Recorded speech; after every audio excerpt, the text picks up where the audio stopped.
nossa saudação aos nossos irmãos, agradecendo a Deus, ao nosso Mestre Jesus, por mais essa oportunidade de estarmos reunidos, agradecendo à Sociedade Espírita Jesus, a doutrina espírita, e momento em que aproveitamos para convidar os nossos irmãos a elevarmos o nosso pensamento ao plano espiritual maior, pedindo a Deus nosso Pai, a Jesus nosso Mestre, o amparo, a assistência para que, em mais esse momento, em mais essa oportunidade de estudo, possamos estar receptivos, recebendo os ensinamentos, as orientações que a doutrina espírita nos proporciona como recursos para que possamos, ao longo da nossa caminhada, seguirmos em frente, buscando dias melhores, edificando a nossa felicidade a partir da nossa transformação moral. Agradecidos, pedimos o amparo e a assistência para o nosso estudo desta noite. Que assim seja. Então, meus irmãos, após esta pequena rogativa, essa pequena prece a Deus nosso Pai, nós gostaríamos de dizer que o tema que nos foi proposto para, para hoje é o orgulho e a humildade.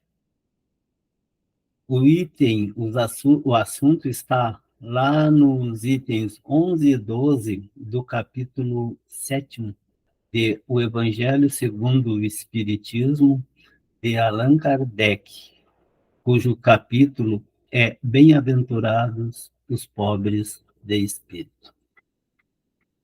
Então, o orgulho e a humildade é uma grande oportunidade que a gente tem de desenvolver, no caso, a virtude da humildade e, por conseguinte, combatendo o orgulho. Então, o que abordaremos hoje diz respeito a mensagens citadas na referência acima, no item Instruções dos Espíritos, onde faremos reflexões sobre as mensagens recebidas dos espíritos Lacordaire e Adolfo, bispo de Argel, tratando sobre o assunto, né, sobre o tema citado na referência, qual seja o orgulho e a humildade. Naturalmente, que antes mesmo de iniciarmos essa reflexão, é importante a gente bem definir, buscar o sentido correto para a definição de cada uma das palavras, dos sentimentos, né, que caracterizam, que são o tema da nossa reflexão de hoje. E a gente inicia pelo orgulho, onde o dicionário nos diz que é a altivez de quem faz alarde de suas próprias qualidades, é a arrogância. Ao passo que a humildade é a virtude caracterizada pela consciência das próprias limitações, modéstia, simplicidade.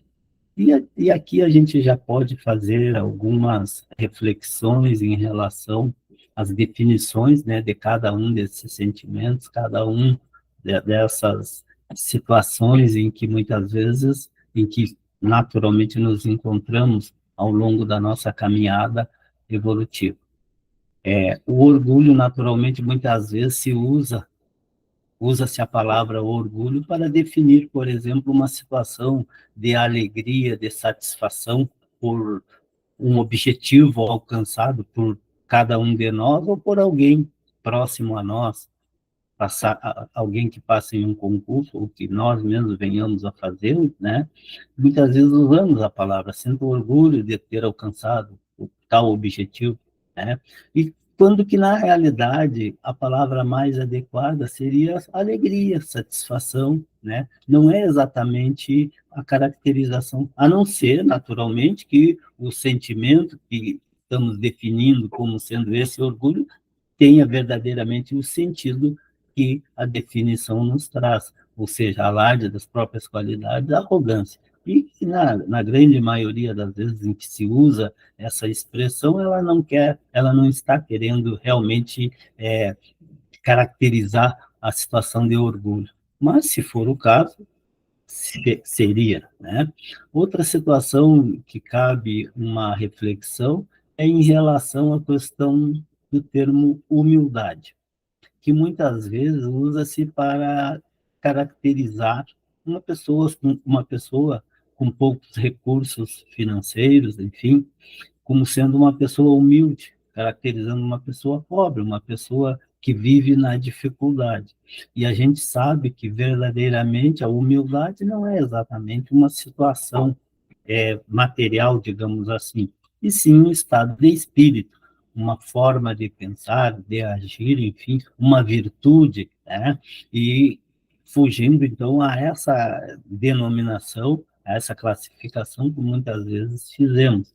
Então, a virtude é o reconhecimento, né? É uma caracterização, né? É uma virtude caracterizada pela consciência das próprias limitações, porque muitas vezes uma pessoa que está numa situação de pobreza, ela não é humilde, ao passo que alguém dotado de recursos materiais ou mesmo intelectuais muitas vezes ali está uma pessoa humilde mostrando a diferença naquilo que muitas vezes a gente tem o entendimento. Então, é importante para que possamos já iniciar a nossa reflexão, e fizemos questão de fazer essas observações para que a gente possa exatamente ter o entendimento de que em que situação se encaixa verdadeiramente a situação de orgulho e de humildade, né? E Lacordaire, então, inicia a reflexão que ele nos oportuniza hoje, nos afirmando que a humildade é uma virtude muito esquecida entre nós, entre vós, diz ele, mas caracterizando muito esquecida entre nós. Com toda certeza, pela caracterização do planeta em que nos encontramos, como um planeta de provas e expiações, disso resultando ser habitado por seres imperfeitos, com certeza esta situação do esquecimento, da exemplificação que já nos foi proporcionada, ela é muito presente em nós, ou seja, como diz o benfeitor, a humildade é uma virtude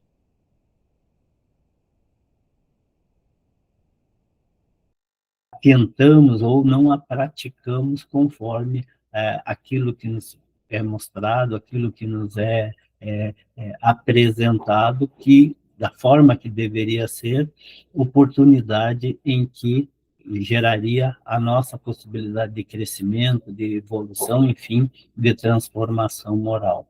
E ele segue a nos dizer que bem poucos seguidos são os exemplos que dela se vos tem sido dado. Entretanto, sem humildade, não podemos ser caridosos com o nosso próximo. Então, naturalmente, a humildade, ela conduz à caridade. E sem a humildade, naturalmente, não poderíamos, como nos é colocado, ser caridosos. E a gente lembra da passagem do nosso mestre em que ele nos afirma: fora da caridade não há salvação. Ou seja, não há possibilidade de evolução, seja ela moral, espiritual, o crescimento, o nosso cumprimento dos objetivos em uma existência física. Então, a partir do momento que desenvolvemos a humildade, naturalmente, as demais virtudes têm a oportunidade de crescimento no sentido oposto ao orgulho, que, como bem sabemos, orgulho e humildade são opostos.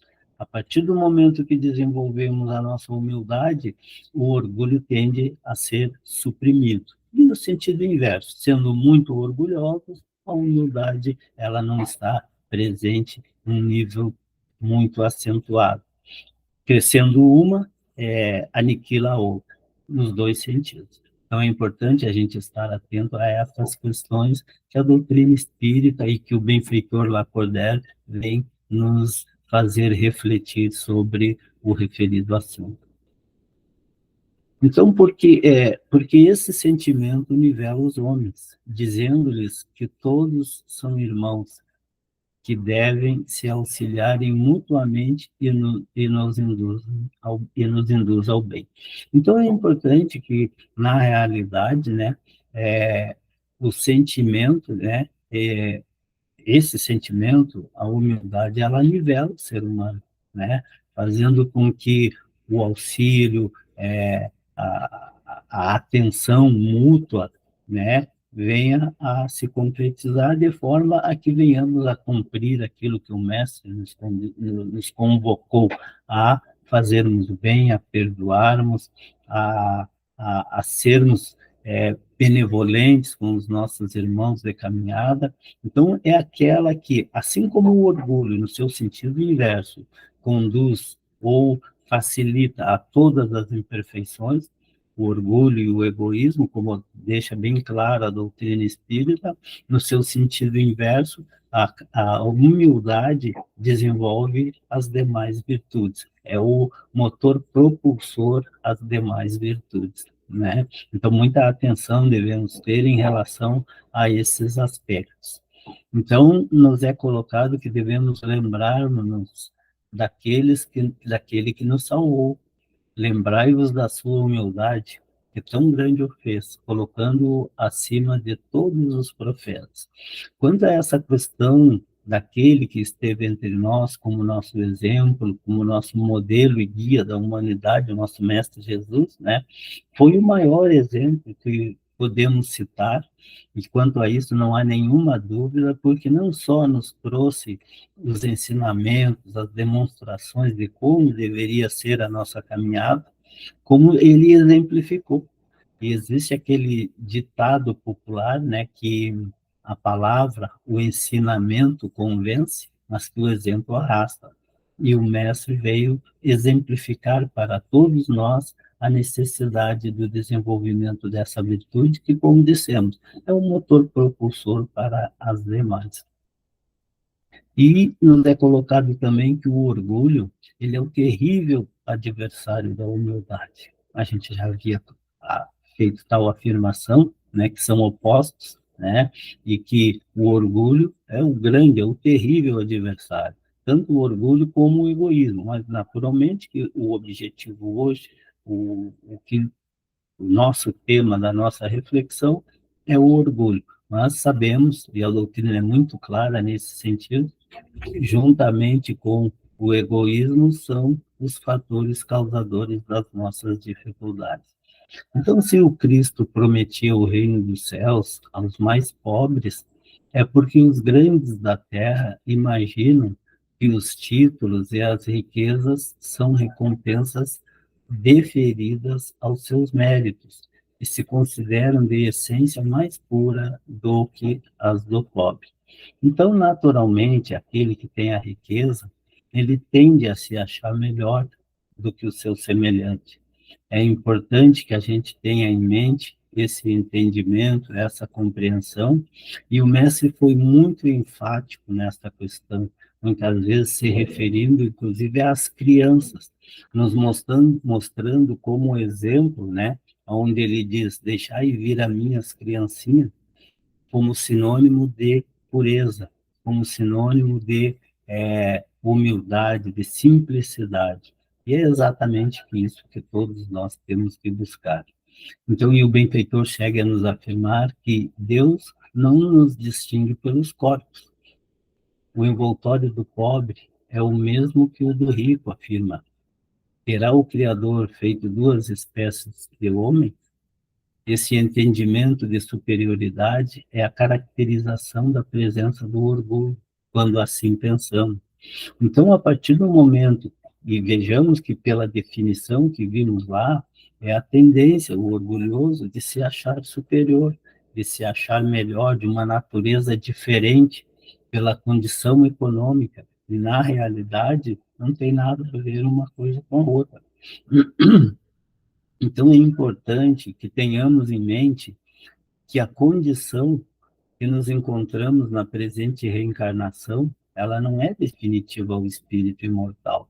Naturalmente que a partir de determinadas circunstâncias, a partir da situação de lei de causa e efeito, é que nos deparamos com determinadas dificuldades.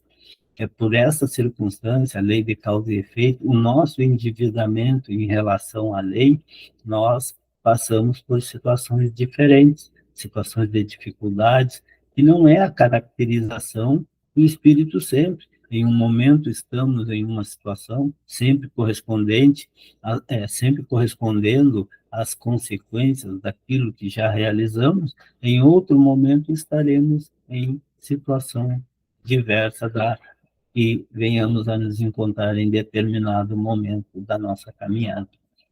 Ela é relativa às necessidades do momento em que nos encontramos na presente reencarnação.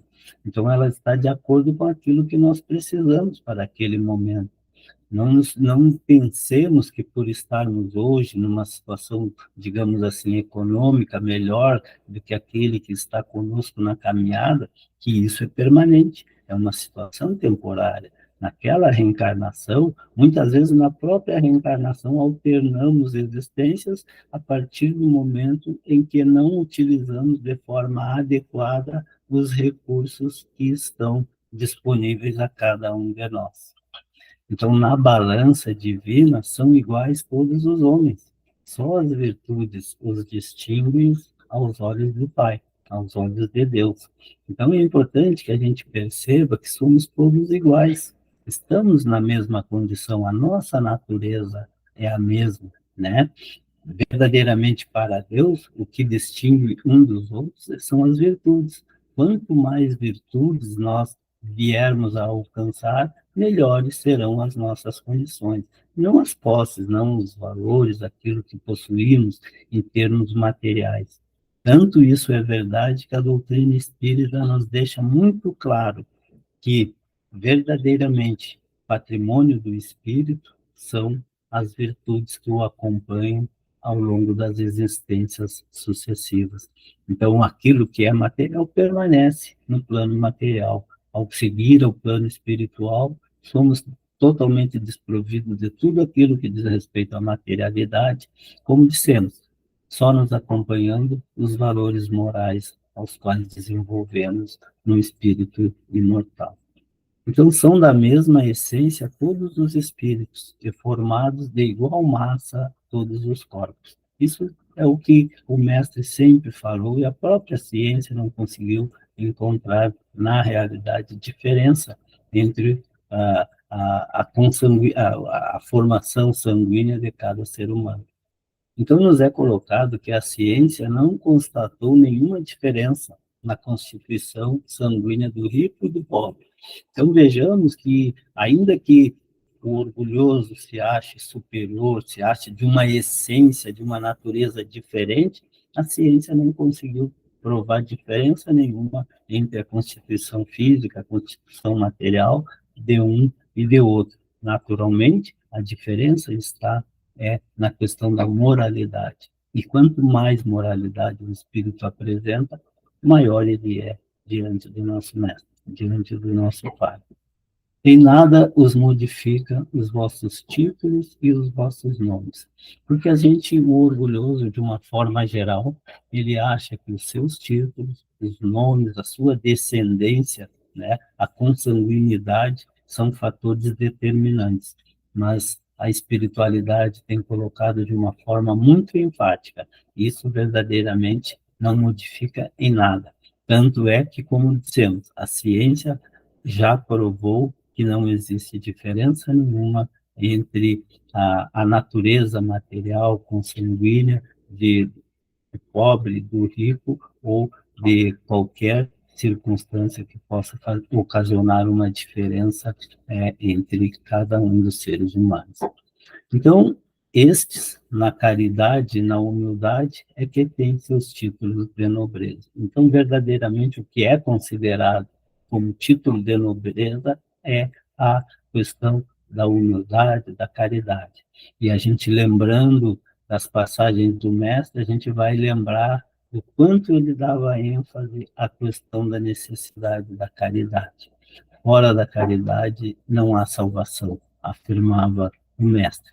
E, como dissemos, por conseguinte, a partir da humildade se desenvolve a caridade, a benevolência, a tolerância, né? Todas as virtudes que fazem o ser humano ser verdadeiramente grande.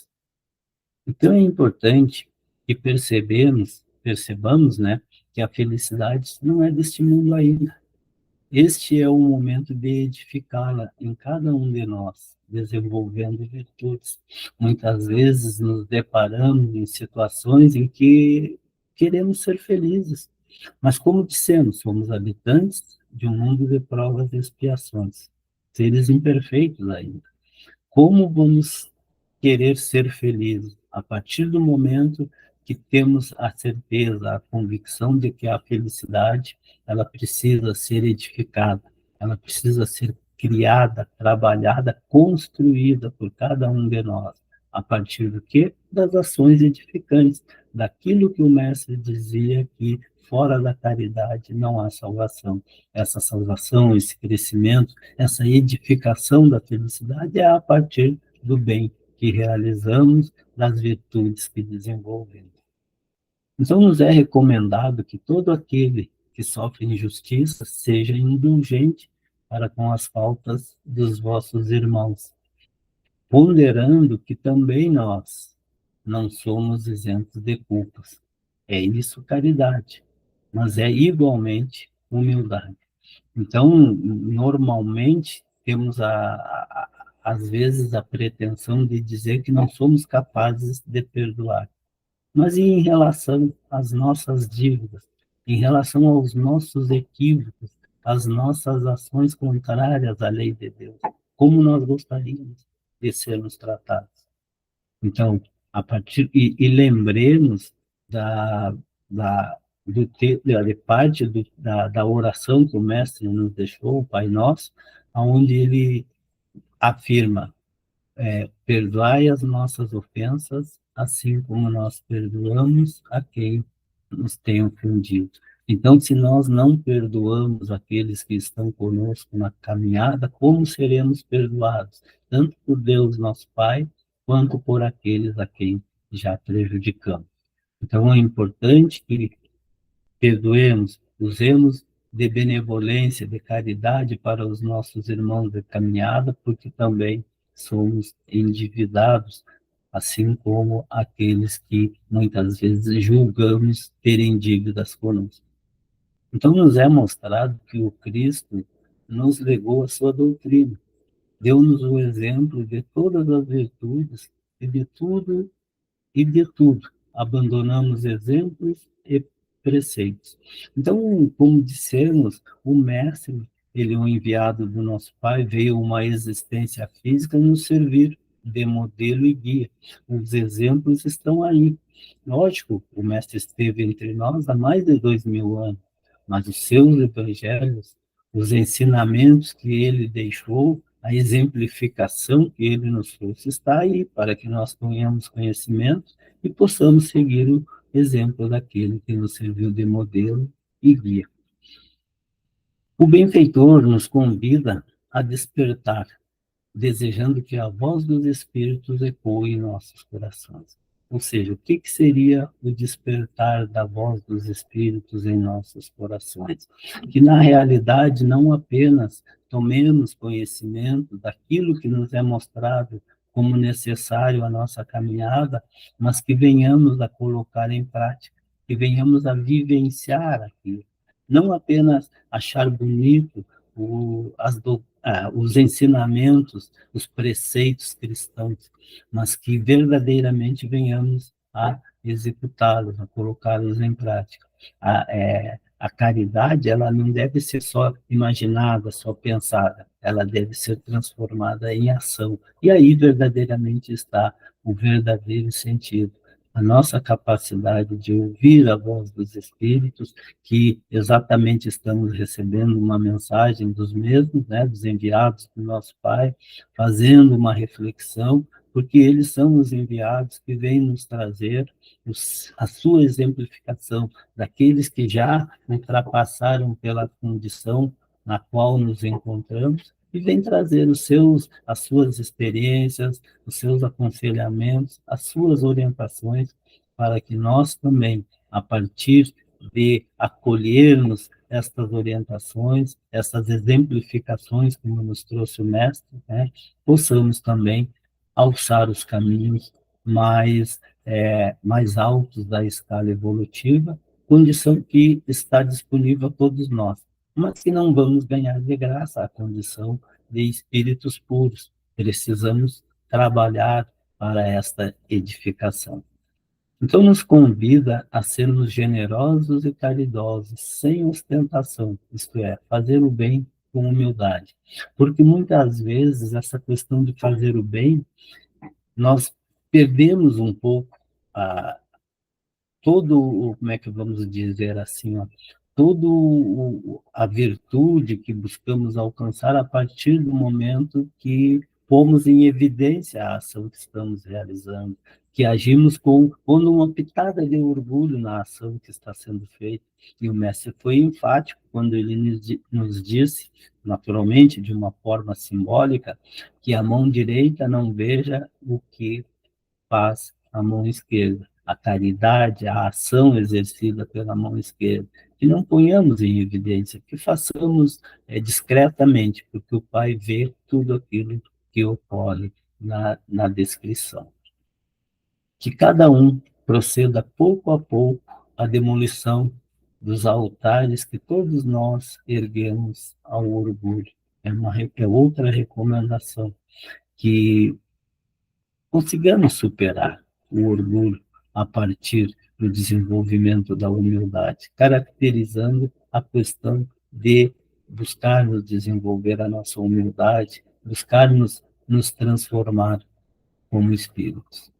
Então, numa palavra, sejamos verdadeiros cristãos e edificaremos o reino da verdade em nossos corações. Então, a partir do momento que sejamos verdadeiros, que sejamos simples, humildes, verdadeiramente estaremos edificando, construindo a felicidade, edificando aquela felicidade que todos nós buscamos, que é o grande objetivo de todo ser humano ao longo da sua jornada.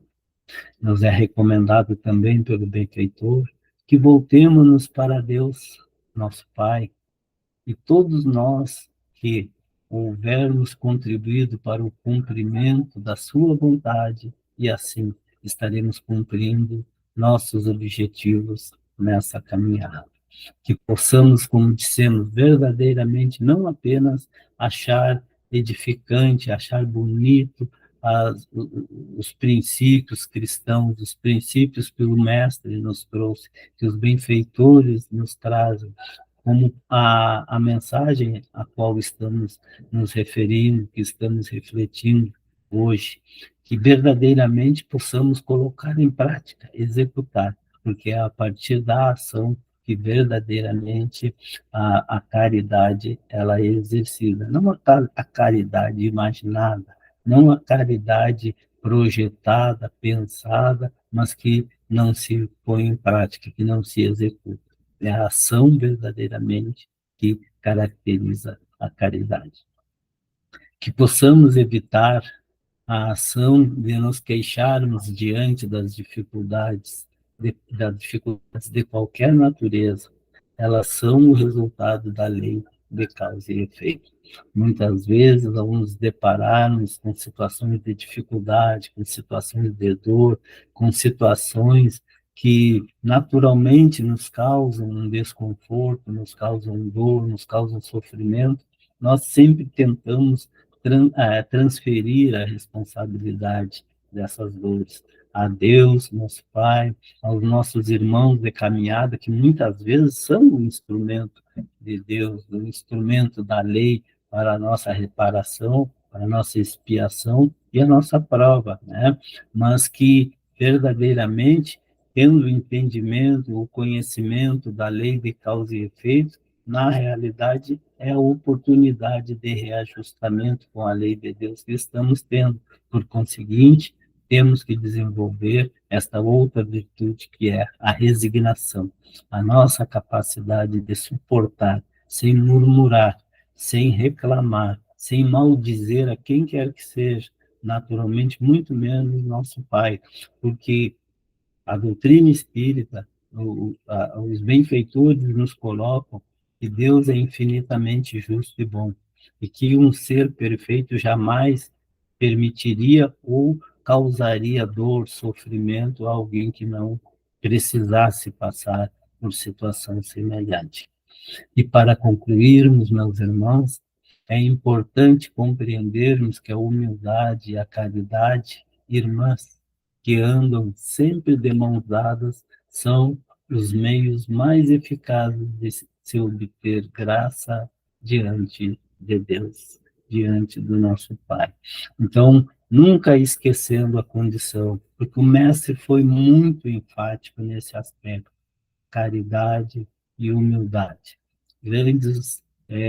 Os grandes meios de nos fazermos nos aproximar de Deus, nosso Pai, de crescermos, de evoluirmos, de sermos verdadeiramente felizes. Então, é importante que tenhamos sempre em mente superar, aniquilar, combater o nosso orgulho. E, por conseguinte, como dissemos, desenvolvendo a humildade, condição que é geradora das demais virtudes, inclusive da caridade, como dissemos. Aquela virtude que o Mestre sempre nos colocou como necessária para que possamos alcançar os nossos objetivos. Esta era a mensagem que tínhamos para hoje, que possamos refletir sobre a mesma e a paz do nosso Mestre Jesus possa estar sempre conosco, hoje e sempre.